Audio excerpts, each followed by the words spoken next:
നമസ്കാരം. നമ്മുടെ നാട്ടിൽ വനിതകളായ കുറ്റവാളികളുടെ എണ്ണം വർദ്ധിച്ചു വരികയാണ്. സമീപകാലങ്ങളിലുണ്ടായ സംഭവങ്ങളൊക്കെ തന്നെ സൂചിപ്പിക്കുന്നത് അതിലേക്കാണ്. ഇപ്പോൾ വലിയ കുറ്റകൃത്യങ്ങൾ നടക്കുമ്പോഴൊക്കെ തന്നെ അതിൽ പ്രതികളായി പിടിക്കപ്പെടുന്നത് വനിതകളെയുമാണ്. സ്വന്തം കാമുകന് കഷായത്തിൽ വിഷം ചേർത്ത് കൊടുത്ത് കൊന്ന ഗ്രീഷ്മയുടെ കഥയൊക്കെ നമ്മൾ മറന്നിട്ടില്ല. ഇതുപോലെ നിരവധി സംഭവങ്ങളാണ് നമ്മുടെ നാട്ടിലുള്ളത്. കൂടത്തായി ജോളി, അങ്ങനെ ഒരുപാട് കേസുകളൊക്കെ തന്നെ സ്ത്രീകൾ വളരെ ആസൂത്രിതമായി, ഒരുപക്ഷെ പുരുഷന്മാരെക്കാൾ ആസൂത്രിതമായി കൊലപാതകം ചെയ്യുന്നവരാണ് എന്ന് തെളിയിക്കപ്പെട്ടിട്ടുണ്ട്. അതിൻ്റെ ഏറ്റവും ഒടുവിലത്തെ ഉദാഹരണമാണ് കണ്ണൂരിൽ കാമുകനോടൊത്ത് താമസിക്കുന്നതിന് വേണ്ടി സ്വന്തം കുഞ്ഞിനെ കടലിലെറിഞ്ഞ് കൊന്ന ശരണ്യയുടെ കഥ. ശരണ്യ കുറ്റക്കാരിയാണെന്ന് കോടതി കണ്ടെത്തിയിട്ടുണ്ട്. ഭർത്താവുമായി പിണങ്ങി താമസിക്കുകയായിരുന്നു ശരണ്യ. അങ്ങനെയാണ് ഫേസ്ബുക്കിലൂടെ കാമുകനെ പരിചയപ്പെടുന്നത്. കാമുകനൊത്ത് ഒരു പുതിയ ജീവിതം ആരംഭിക്കുന്നതിന് വേണ്ടി കുഞ്ഞിനെ വകവരുത്താൻ, കുഞ്ഞാണ് അതിൻ്റെ തടസ്സമെന്ന് കരുതി കുഞ്ഞിനെ വകവരുത്താനായി ഇവർ പദ്ധതിയിടുന്നു.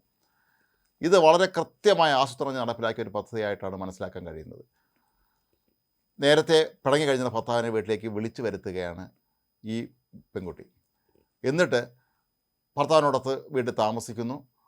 രാത്രി ഭർത്താവിൻ്റെ അടുത്താണ് കുഞ്ഞ് കിടന്നുറങ്ങിയത്. 1.5 വയസ്സുള്ള ഈ കുഞ്ഞ് കിടന്നുറങ്ങിയത് ഭർത്താവിൻ്റെ അടുത്താണ്.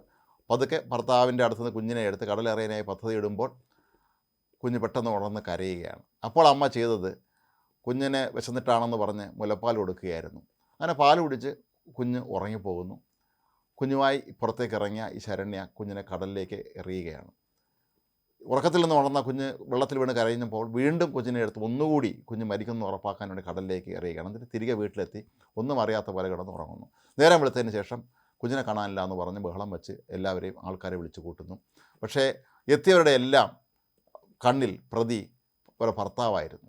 ഭർത്താവ് പ്രണവ് തന്നെയാണ് കൊന്നത് എന്നാണ് എല്ലാവരും വിശ്വസിച്ചിരുന്നത്. കാരണം ഇത്രയും നാൾ പിണങ്ങിയിരുന്ന ഇയാൾ എന്തിനാണ് പെട്ടെന്ന് വീട്ടിലേക്ക് വന്നത് എന്ന് ചോദിച്ചാൽ സ്വാഭാവികമായും കുഞ്ഞിനെ കൊല്ലാൻ തന്നെയായിരുന്നു എന്ന് കരുതേണ്ടി വരും. അതുപോലെ ശരണ്യയും അവരുടെ ബന്ധുക്കളും വേണ്ടപ്പെട്ടവരെല്ലാം തന്നെ പോലീസിന് മൊഴി കൊടുത്തതും ഇയാൾ തന്നെയാണ് ഇത് കൊന്നത് എന്നായിരുന്നു. പക്ഷേ പോലീസിന് ആദ്യം മുതലേ ചെറിയ തോതിൽ സംശയമുണ്ടായിരുന്നു. ഇവരുടെ പെരുമാറ്റത്തിലും കാര്യങ്ങളിലുമൊക്കെ തന്നെ അവർക്ക് ചില സംശയങ്ങൾ ഉയരുകയും അങ്ങനെ ശരണ്യ ധരിച്ചിരുന്ന വസ്ത്രങ്ങൾ പരിശോധിച്ചപ്പോൾ അതിൽ ഉപ്പുവെള്ളത്തിൻ്റെ അംശം കണ്ടിരുന്നു എന്നുള്ളത് തന്നെയാണ് ഇതിൽ ഏറ്റവും നിർണായകമായ ഒരു തെളിവായി മാറിയത്. ശരണ്യ തന്നെയാണ് കടലെറിയാൻ വേണ്ടി കുഞ്ഞിനെ കൊണ്ടുപോയത് എന്നുള്ള കാര്യം അതോടുകൂടി ഉറപ്പാവുകയായിരുന്നു.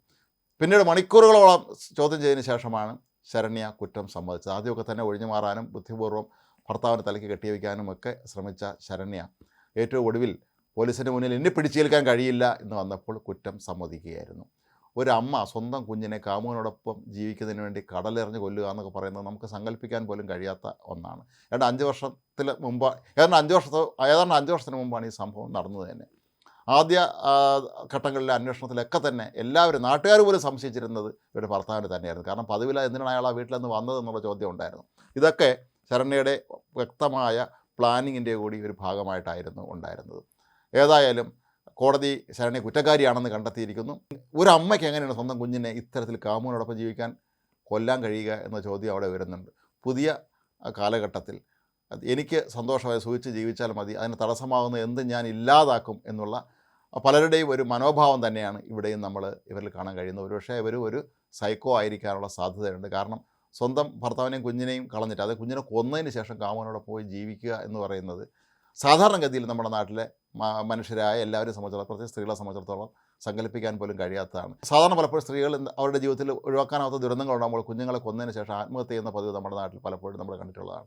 പക്ഷേ ഇതൊന്നുമല്ലാതെ സ്വന്തം കുഞ്ഞിനെ കടലിലെറിഞ്ഞ് കൊന്നിട്ട് കാമുകനോടൊപ്പം താമസിക്കാൻ പോവുക എന്നുള്ള, നമുക്ക് സാധാരണ ഇതിൽ ആർക്കും ചിന്തിക്കാനും പോലും കഴിയാത്ത അത്ര ക്രിമിനൽ ബുദ്ധിയാണ് ശരണ്യയ്ക്ക് ഉണ്ടായിരുന്നത് എന്ന് വേണം കരുതാൻ.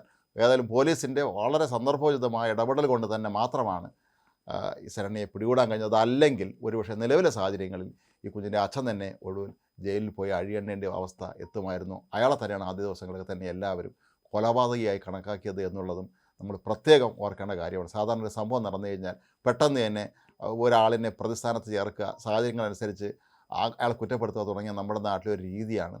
അതുതന്നെയാണ് ഈ കേസിലും ഇപ്പോൾ ഉണ്ടായിട്ടുള്ളത്. ഏതായാലും ഒരു നിരപരാധി രക്ഷപ്പെട്ടിരിക്കുന്നു. കൃത്യമായി ശരണ്യ തന്നെ കേസിൽ കുടുങ്ങിയിരിക്കുന്നു.